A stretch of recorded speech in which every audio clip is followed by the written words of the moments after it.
नमस्कार पेंशन धारकों, आप सभी का स्वागत है। दोस्तों, पेंशन धारकों के लिए इस समय की 3 बड़ी अपडेट निकलकर सामने आ चुकी है। जी हां दोस्तों, 3 बड़ी अपडेट के बारे में मैं दोस्तों आज की इस वीडियो में आप सभी को बताने वाला हूं, जिसमें कि दोस्तों संसद से आप सभी के लिए 2 बड़ी अपडेट हैं, जिनमें दोस्तों पेंशन बढ़ोतरी को लेकर बड़ी खबर संसद से आप सभी के लिए निकल कर आ रही है और साथ ही साथ वित्त मंत्री ने आप सभी के लिए एक बड़ी जानकारी जो है वो संसद के अंदर शेयर की है। हर पेंशन धारक को सुनना चाहिए। जी हाँ दोस्तों, हर पेंशन धारक के लिए बहुत ही महत्वपूर्ण खबर है। साथ ही साथ 60 कर्मचारियों को यहाँ पर 60 साल के बाद भी पेंशन नहीं और इनको 5 साल में पेंशन, इसे लेकर यहाँ पर सुप्रीम कोर्ट ने जो है वो पेंशन का मुद्दा उठाया। तो सांसदों की पेंशन पर सवाल उठे। आखिरकार सुप्रीम कोर्ट से जो मुख्य न्यायाधीश DY चंद्रचूड़ है, उन्होंने जो है वो पेंशन पर क्या बोला और इसके बारे में भी बात करेंगे। तो ये तीनों मुख्य खबरें आप सभी को बताएंगे। सबसे पहले हम बात करेंगे सुप्रिया सुले जी ने आप सभी की EPS 95 पेंशन धारकों के बारे में क्या मांगे रखी, सरकार का इस पर क्या प्रतिक्रिया रही, क्या जवाब आया। साथ ही साथ हम बात करेंगे पेंशन बढ़ोतरी पर AIMIM की जो सांसद है उन्होंने क्या बात कही और इस पर वित्त मंत्री जी ने क्या प्रतिक्रिया दी, वह बात करेंगे। और इसके बाद हम बात करेंगे सुप्रीम कोर्ट में पेंशन धारकों का मुद्दा एक बार फिर से कैसे उछला। तो दोस्तों, तीनों खबरों की हम विस्तार से चर्चा करेंगे, इसलिए सभी पेंशन धारकों से निवेदन है कि आज की इस वीडियो को आप पूरा जरूर देखें, तभी आपको सारी खबरें जो है वो स्टेप बाय स्टेप पता चलेगी और आपको पूरा समझ में आएगा कि आखिर पेंशन धारकों के लिए संसद में क्या हुआ और सुप्रीम कोर्ट से क्या बड़ी खबर आई। तो चलिए शुरू करते हैं। दोस्तों, पहली बड़ी खबर की बात करें तो दोस्तों पेंशन बढ़ोतरी पर मोदी जी का बड़ा बयान है। संसद में सरकार ने कर दिया है बहुत ही बड़ा ऐलान।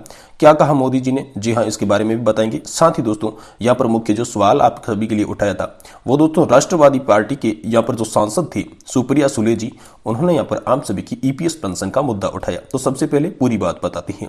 देखिए दोस्तों, आप सभी लोग जानते होंगे कि सुप्रिया सुले जी आप सभी की हेमा मालिनी जी के बाद हित चिंतक के रूप में सामने आ रही है, जो कि लगातार संसद के अंदर आप सभी पेंशन धारकों की मांग को उठा रही है। यहाँ पर बीते कुछ दिनों पहले यहाँ पर संसद में सुप्रिया सुले जी ने मांग उठाई थी, जिसके बाद यहाँ पर जो पेंशन धारक दिल्ली के जंतर मंतर पर धरना प्रदर्शन कर रही थी, आमरण अनशन कर रही थी और उनके पास भी पहुंची थी यहाँ पर सुप्रिया सुले जी। तमाम मांगों को लेकर लगातार EPS पेंशन पर जो है वो सुप्रिया सुले जी एक्टिव रहती है और लगातार संसद के अंदर आप सभी की जो मांगे हैं वो उठाती रहती है सुप्रिया सुले जी। तो इसी को लेकर बड़ी खबर है कि एक बार फिर से यहाँ पर सुप्रिया सुले जी ने EPS 95 पेंशन धारकों की बात की, जिनमें उन्होंने कहा कि यहाँ पर जो न्यूनतम 200 से लेकर 2000 रुपए की हाल फिलहाल में पेंशन जो है वो पेंशन धारकों को मिल रही है। इस पेंशन को न्यूनतम स्तर पर 7500 किया जाए। यहाँ पर पेंशन धारकों की मांग भी मुख्य यही रहती है कि 7500 रुपए पेंशन दी जाए। तो उन्होंने कहा कि पेंशन का पैसा है, पेंशन धारकों का पैसा है, उनका ही फंड है, वो अपने ही फंड में से उचित पेंशन मांग रहे हैं, जो कि जीवन जीने लायक पेंशन हो, इसके लिए वो मांग कर रहे हैं। तो आखिर ये सरकार उन पेंशन धारकों को पेंशन क्यों नहीं दे रही है?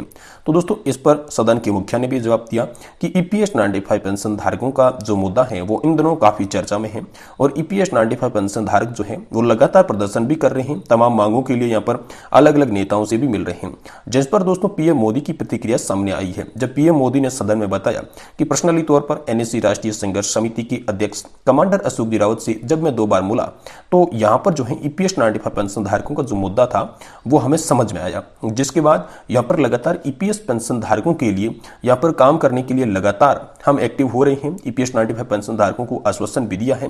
तो इसके लिए लगातार यहाँ पर जो है सरकार कदम उठा रही है कि NPS में अब संशोधन किया जाना चाहिए, यानी कि नए पेंशन सिस्टम है उसमें संशोधन किया जाएगा और पेंशन धारकों को उचित पेंशन दी जाएगी। ऐसा दोस्तों सदन में आप सभी के लिए निकल कर सामने आया। वहीं दोस्तों दूसरी बड़ी खबर की बात करें तो यहाँ पर सवाल पूछा था AIMIM की यहाँ पर जो सांसद थी, उन्होंने इम्तियाज जलील फसाद ने यहाँ पर जो सवाल पूछा था कि EPS 95 पेंशन धारकों को यहाँ पर पेंशन क्यों नहीं दी जा रही है। लगातार देश के अरबपति करोड़पतियों को यहाँ पर फंड दिया जा रहा है, उनके पैसे माफ भी किए जा रहे हैं, सरकार तरह तरह की योजनाएं चला रही है, अलग अलग स्कीम्स दे रही है, लोक लुभावने वादे भी कर रही है, लेकिन यहाँ पर मुख्य जो मांग रहती है पेंशन धारकों की, तो सरकार पेंशन धारकों की तरफ यहाँ पर ध्यान क्यों नहीं दे रही है। जबकि पेंशन बढ़ोतरी का जो प्रस्ताव है वो सदन में हम कई बार रख चुके हैं, पेंशन पर यहाँ पर बहुत सारी बातचीत हो गई है, लेकिन अभी तक पेंशन धारकों के पक्ष में एक भी निर्णय सरकार क्यों नहीं ले पा रही है, ये सीधा सवाल उन्होंने वित्त मंत्री जी से पूछा। तो दोस्तों यहाँ पर वित्त मंत्री जी ने बहुत ही बड़ा जवाब आप सभी के लिए दे दिया है। वित्त मंत्री निर्मला सीतारमण ने सदन के अंदर प्रश्न का उत्तर देते हुए कहा कि EPS 95 पेंशन बढ़ोतरी के तमाम मुद्दों के लिए लगातार सरकार क्रमबद्ध काम कर रही है और इसी चरण में यहाँ पर EPS 95 पेंशन धारकों की नेशनल पेंशन सिस्टम जो एनपीएस है उसमें बदलाव के लिए कमेटी भी गठित की गई, जिसकी अध्यक्षता टीबी सोमनाथन जो कि वित्त सचिव थी वो कर रही है।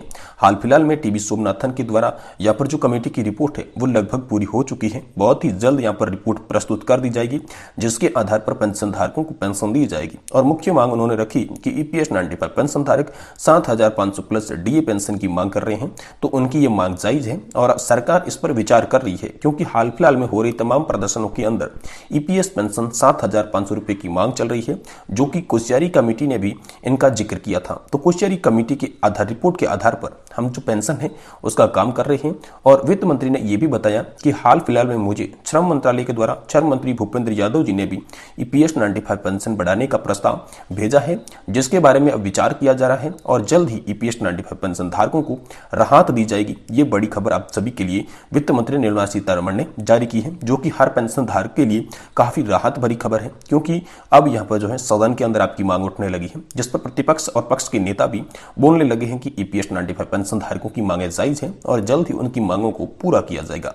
वही दोस्तों अंतिम और लास्ट खबर की बात करें तो दोस्तों कर्मचारियों को 60 साल बाद भी पेंशन नहीं और इनको 5 साल में पेंशन। दोस्तों मैं यहाँ बात कर रहा हूँ राजनेता नेता की।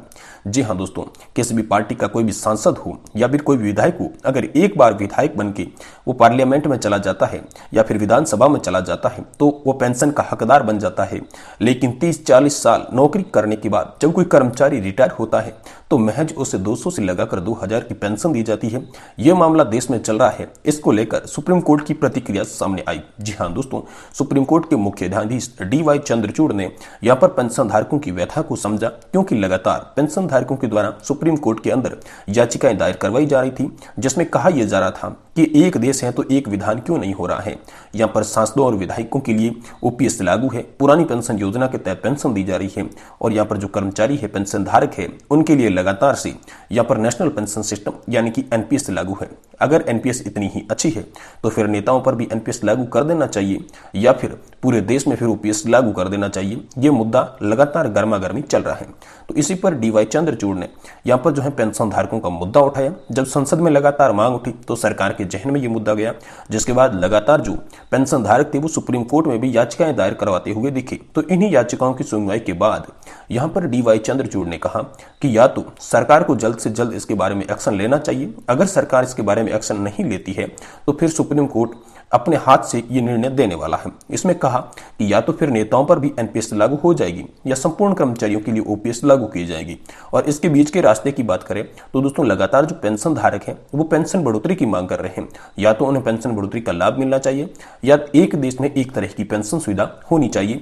ये दोस्तों DY चंद्रचूड़ ने कहा, क्योंकि लगातार सांसदों की भी यहाँ पर बात हो रही थी कि सांसदों को एक नहीं दो नहीं बल्कि 3-3 4-4 पेंशन मिल रही है। वो रिटायरमेंट के बाद 3-3 4 बार पेंशन ले रहे हैं।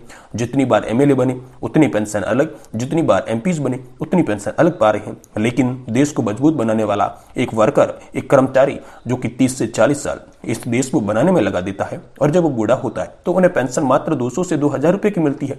ये बहुत शर्मनाक की बात है इस देश के लिए। इसलिए DY चंद्रचूड़ ने ईपीएस 95 पेंशन धारकों का पक्ष लिया और जल्द से जल्द सरकार से आग्रह किया कि पेंशन धारकों के साथ न्याय किया जाना चाहिए। अब देखते हैं दोस्तों आने वाले समय में आप सभी पेंशन धारकों के लिए क्या बड़ी खबर होगी। इसी चैनल के माध्यम से आपको देने की कोशिश करेंगे।